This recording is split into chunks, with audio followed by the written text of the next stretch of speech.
ಎಲ್ಲರಿಗೂ ನಮಸ್ಕಾರ ಸ್ನೇಹಿತರೆ. ಮೈ ಫುಡ್ ಆ್ಯಂಡ್ ಸ್ಪಿರಿಚುಯಾಲಿಟಿ ಚಾನಲ್ಗೆ ಸ್ವಾಗತ. ತ್ವಮೇವ ಮಾತಾ ಚ ಪಿತಾ ತ್ವಮೇವ ತ್ವಮೇವ ಬಂಧುಶ್ಚ ಸಖಾ ತ್ವಮೇವ ತ್ವಮೇವ ವಿದ್ಯಾ ದ್ರವಿಣಂ ತ್ವಮೇವ ಸರ್ವಂ ಮಮ ದೇವ. ಎಲ್ಲರಿಗೂ ಅಧಿಕ ಮಾಸದ ಶುಭಾಶಯಗಳು ಸ್ನೇಹಿತರೆ. ಇವತ್ತು ನಾನು ಒಂದು ಅದ್ಭುತವಾಗಿರುವಂಥ ಶ್ರೀಹರಿ ವಿಷ್ಣುವಿನ 108 ನಾಮಗಳು ಅಂದರೆ ವಿಷ್ಣು ಅಷ್ಟೋತ್ತರ ಶತನಾಮ ಸ್ತೋತ್ರವನ್ನು ಹೇಳ್ಕೊಡಾಕೊಂತೀನಿ. ಈ ಒಂದು ಅಧಿಕ ಮಾಸದಲ್ಲಿ ಅಧಿಕ ಫಲಗಳನ್ನು ಕೊಡುವಂಥ ಒಂದು ಸ್ತೋತ್ರಗಳು ನಾವು ಪ್ರತಿನಿತ್ಯವಾಗಿ ಹಾಕೋದು. ಈ ಒಂದು ಸ್ತೋತ್ರವನ್ನು ಹೇಳೋದ್ರಿಂದ ಮನೆಯೊಳಗೆ ಭಗವಾನ್ ವಿಷ್ಣುವು ಲಕ್ಷ್ಮೀದೇವಿಯ ಪತಿಯಾಗಿರೋದ್ರಿಂದ ಈ ಸ್ತೋತ್ರ ಪಠಣೆಯಿಂದ ಆರ್ಥಿಕ ಸಂಕಷ್ಟಗಳು ದೂರಾಗಿ ಸಂಪತ್ತು ಹೆಚ್ಚಾಗ್ತೈತಂತ. ಮನೆಯಲ್ಲಿರುವ ನಕಾರಾತ್ಮಕ ಶಕ್ತಿಗಳು ದೂರ ಆಗ್ತಾವೆ. ದೃಷ್ಟಿ ದೋಷ ಯಾರಾದ್ರೂ ಕೆಟ್ಟ ದೃಷ್ಟಿ ಬಿದ್ದಿದ್ರೆ ದೂರ ಆಗ್ತಾ, ಮತ್ತು ದುಷ್ಟ ಶಕ್ತಿಗಳ ಪ್ರಭಾವ ಏನಾದರೂ ಇದ್ರೆ ಕಡಿಮೆ ಆಗ್ತೈತಂತ ಸ್ನೇಹಿತರೆ. ಮತ್ತು ಜಾತಕದೊಳಗೆ ಗ್ರಹ ದೋಷಗಳು ಏನಾದರೂ ಇದ್ರೆ, ವಿಶೇಷವಾಗಿ ರಾಹು ಕೇತು ಮತ್ತು ಶನಿ ದೋಷಗಳ ಏನಾರ ದೋಷ ಇದ್ರೆ ಅದನ್ನು ಕಡಿಮೆ ಆಗ್ತೈತಂತ ಈ ಒಂದು ಸ್ತೋತ್ರವನ್ನು ಹೇಳೋದ್ರಿಂದ. ಮತ್ತು ಕಾರ್ಯಸಿದ್ಧಿ ಆಗ್ತಾವಂತ. ನಮಗೆ ಯಾವುದೇ ಕೆಲಸ ನಿಂತು ಹೋಗಿರ್ತೈತಲ್ಲ, ಸ್ಥಗಿತಗೊಂಡಿರುವಂಥ ಎಲ್ಲ ಕೆಲಸಗಳು ಪೂರ್ಣವಾಗ್ತಾವಂತ. ಮತ್ತು ಉದ್ಯೋಗ ವ್ಯವಹಾರದೊಳಗೆ ಯಶಸ್ಸು ಸಿಗುತ್ತಂತ ಸ್ನೇಹಿತರೆ. ಮತ್ತು ಮೋಕ್ಷ ಪ್ರಾಪ್ತಿ ಆಗ್ತಂತ. ಜೀವನದ ಕೊನೆಯಲ್ಲಿ ಭಗವಂತನ ಪಾದ ಸೇರುವಂಥ ಪುಣ್ಯ ಲಭಿಸ್ತೈತಂತ ಸ್ನೇಹಿತರೆ. ಅಂಥ ಪುರಾಣಗಳು ಇರ್ತಾವೆ.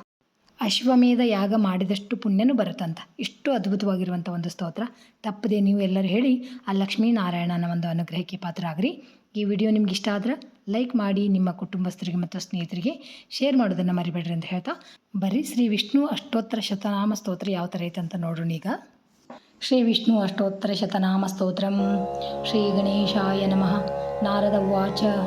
ಓಂ ವಾಸುದೇವಂ ಋಷಿಕೇಶಂ ವಾಮನಂ ಜಲಶಾಯಿನಂ ಜನಾರ್ದನಂ ಹರಿಕೃಷ್ಣಂ ಶ್ರೀವಕ್ಷಂ ಗರುಡಧ್ವಜಂ ವಾರಾಹಂ ಪುಂಡರೀಕಾಕ್ಷಂ ನೃಸಿಂಹ ನರಕಾಂತಕಂ ಅವ್ಯಕ್ತಂ ಶಾಶ್ವತಂ ವಿಷ್ಣುಂ ಅನಂತಂ ಅಜಮವ್ಯಯಂ ನಾರಾಯಣಂ ಗದಾಧಕ್ಷಂ ಗೋವಿಂದಂ ಕೀರ್ತಿಭಾಜನಂ ಗೋವರ್ಧನೋದ್ಧಾರಂ ದೇವಂ ಭೂಧರಂ ಭುವನೇಶ್ವರಂ ವೇತಾರಂ ಯಜ್ಞಪುರುಷಂ ಯಜ್ಞೇಶಂ ಯಜ್ಞವಾಹಕಂ ಚಕ್ರಪಾಣಿಂ ಗದಾಪಾಣಿಂ ಶಂಖಪಾಣಿಂ ನರೋತ್ತಮಂ ವೈಕುಂಠಂ ದುಷ್ಟಧಮನಂ ಭೂಗರ್ಭಂ ಪೀತವಾಸಸಂ ತ್ರಿವಿಕ್ರಮಂ ತ್ರಿಕಾಲಜ್ಞಂ ತ್ರಿಮೂರ್ತಿಂ ನಂದಿಕೇಶ್ವರಂ ರಾಮಂ ಹಯಗ್ರೀವಂ ಭೀಮಂ ರೌದ್ರಂ ಭವೋದ್ಭವಂ ಶ್ರೀಪತಿಂ ಶ್ರೀಧರಂ ಶೇಷಂ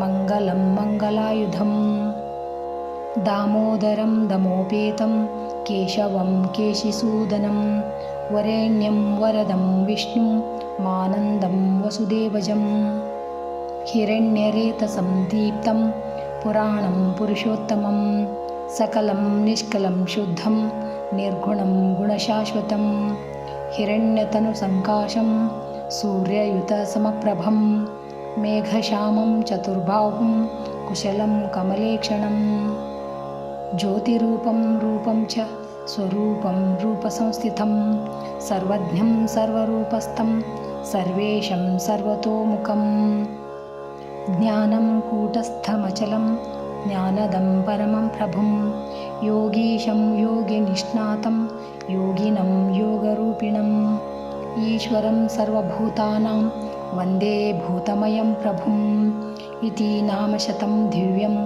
ವೈಷ್ಣವಂ ಖಲು ಪಾಪಹಂ ವ್ಯಾಸೇನ ಕಥಿತಂ ಪೂರ್ವಂ ಸರ್ವಪಾಪಪ್ರಣಾಶನಂ ಯ ಪಠೇತ್ ಭ್ರಾತೃತಾಯ ಸ ಭವೇದ್ವೈಷ್ಣವೋ ನರಃ ಸರ್ವಪಾಪವಿಶುದ್ಧಾತ್ಮ ವಿಷ್ಣು ಸಾಯುಜ್ಯಮಾಪ್ನುಯಾತ್ ಚಾಂದ್ರಾಯಣ ಸಹಸ್ರಾಣಿ ಕನ್ಯಾದಾನಶತಾನಿ ಚ ಗವಾಂ ಲಕ್ಷ ಸಹಸ್ರಾಣಿ ಮುಕ್ತಿಭಾಗಿ ಭವೇನ್ನರಃ ಅಶ್ವಮೇಧಾಯುತಂ ಪುಣ್ಯಂ ಫಲಂ ಪ್ರಾಪ್ನೋತಿ ಮಾನವಃ ಇತಿ ಶ್ರೀ ವಿಷ್ಣುಪುರಾಣೇ ವಿಷ್ಣುಶತನಾಮಸ್ತೋತ್ರಂ ಸಂಪೂರ್ಣಂ. ಶ್ರೀಕೃಷ್ಣಾರ್ಪಣಮಸ್ತು. ನೋಡಿದ್ರಲ್ಲ ಸ್ನೇಹಿತರೆ, ಎಷ್ಟು ಅದ್ಭುತವಾಗಿರುವಂಥ ಸರ್ವ ಪಾಪಗಳನ್ನು ಕಳೆದು ಅಶ್ವಮೇಧ ಯಾಗ ಮಾಡಿದಷ್ಟು ಪುಣ್ಯ ಕೊಡುವಂಥ ಈ ಒಂದು ಸ್ತೋತ್ರವನ್ನು ತಪ್ಪದೇ ನೀವು ಎಲ್ಲರೂ ಹೇಳ್ಕೊಂಡು ಆ ಶ್ರೀಹರಿ ನಾರಾಯಣನ ಕೃಪೆಗೆ ಪಾತ್ರರಾಗ್ರಿ. Thanks for watching. ಎಲ್ಲರಿಗೂ ನಮಸ್ಕಾರ. ಜೈ ಶ್ರೀಕೃಷ್ಣ. ಮತ್ತು ಇನ್ನೊಂದು ವಿಡಿಯೋದೊಳಗೆ ಭೇಟಿಯಾಗೋಣ ಅಂತ.